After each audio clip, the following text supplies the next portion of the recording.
Hello everyone, welcome back to Decode with Pankaj. This is part 4 of the SPPU 2019 pattern, third year AIML MIDS question paper solution. In this video, we are going to solve the remaining important questions of the paper with easy and exam oriented explanation. So let's continue and complete the paper solution together. 7a. What is clustering and how is it used in unsupervised learning? Okay, so what is clustering? So firstly, clustering is a method of grouping data points such that points in the same group or cluster are more similar to each other than to those in other groups. Means clustering is a method of grouping data points such that points in the same group are more similar to each other than to those in others group. Okay, so clustering is unsupervised learning, and clustering is a key technique in unsupervised learning where no label data is provided. The model discovers hidden patterns automatically. The key characteristics of clustering is groups data based on similarity and distances, does not require target or output variable, and it finds inherent structure in data. Okay, so type of clustering methods: partition based clustering, example k-means; hierarchical clustering; density based clustering, example dbscan. Application of clustering: first is customer segmentation, image segmentation, anomaly detection, market analysis, document grouping. The advantages of clustering is useful for exploratory data analysis (EDA), helps understand data distribution. Limitations is results depending on distance measures, choosing number of clusters can be difficult. And conclusion is clustering is a fundamental unsupervised machine learning algorithm or technique used to discover hidden patterns by grouping similar data points. Okay, so next question is question 7b. What is k-mean clustering and how does it assign data points to clusters? Okay, so k-mean clustering. K-mean clustering is an unsupervised learning algorithm that partitions data into clusters based on similarity. Working of k-means is first is choose number of clusters k. User specifies number of clusters. Next is initialize centroids. Randomly select k points as initial centroid. The third one is assign data points. Each point is assigned to the nearest centroid. Distance is usually measured using Euclidean distance. Okay. And the fourth is update centroids, in which compute new centroid as mean of assigned point. And fifth one is repeat process, reassign points and update centroids until convergence is occur. And assignment rule is each data point is assigned to a cluster with the nearest centroid. The objective function is k-means minimized within cluster variance, summation of xi minus u k square. Advantages of k-mean clustering is simple and easy to implement and efficient for large data set. The limitations is required predefined k coefficient, sensitive to initial centroids, cannot handle non-spherical clusters. And the conclusion of the overall answer is k-means assign data points to reduce k-means assigns data points to clusters by minimizing distance to cluster centroids and iteratively refining clusters positions. Question 7c. Now we move ahead with question. What is dbscan and how does it identify clusters of varying shapes and densities? It is a 5 marks question. Okay, so dbscan. What is dbscan? dbscan, it is a density based spatial clustering of applications with noise, is a clustering algorithm that groups the data based on density. The key concept is epsilon e, reduces defining neighborhood around a point, and minimum points is minimum number of points required to form a dense region.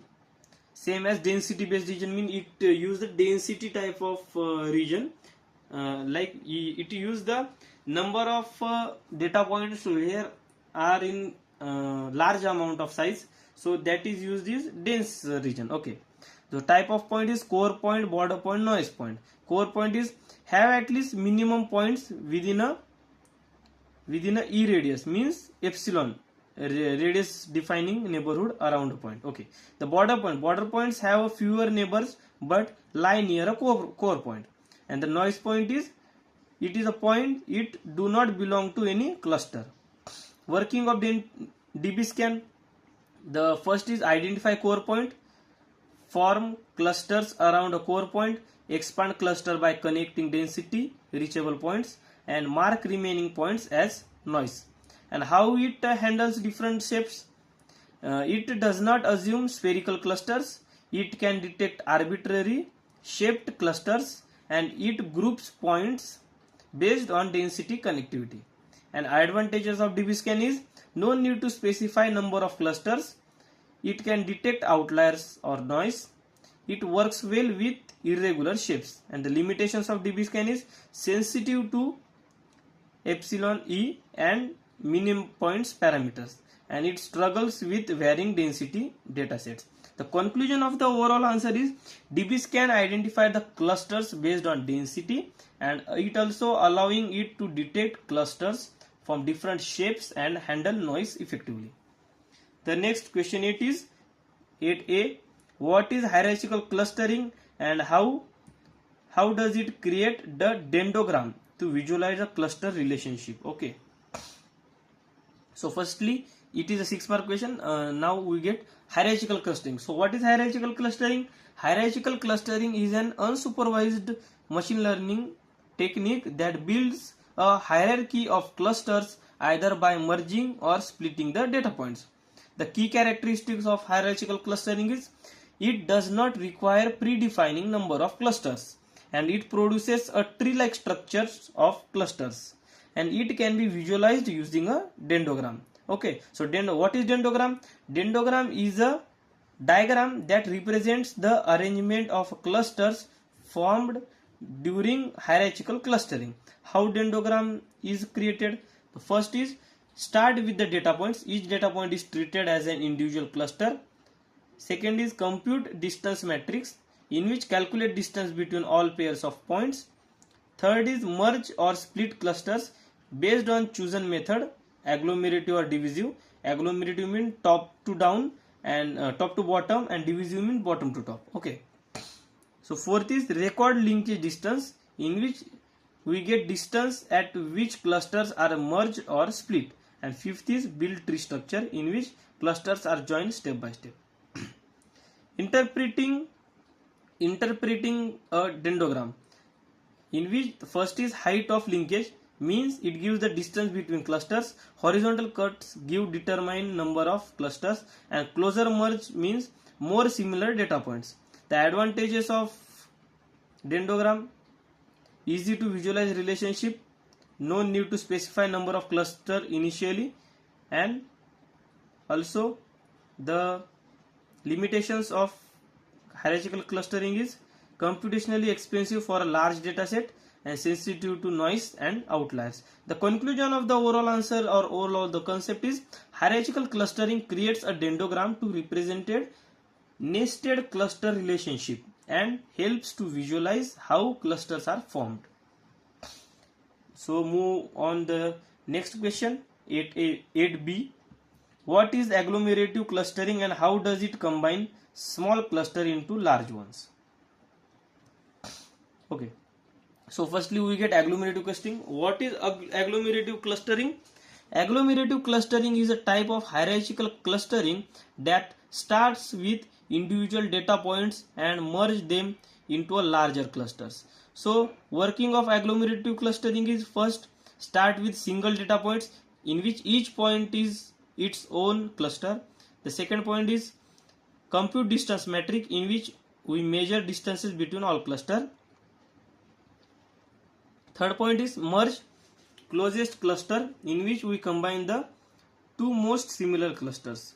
And the fourth is update distance matrix, in which we recalculate the distances. That's it. We have successfully completed the SPPU 2019 pattern question paper solution of AIML subject.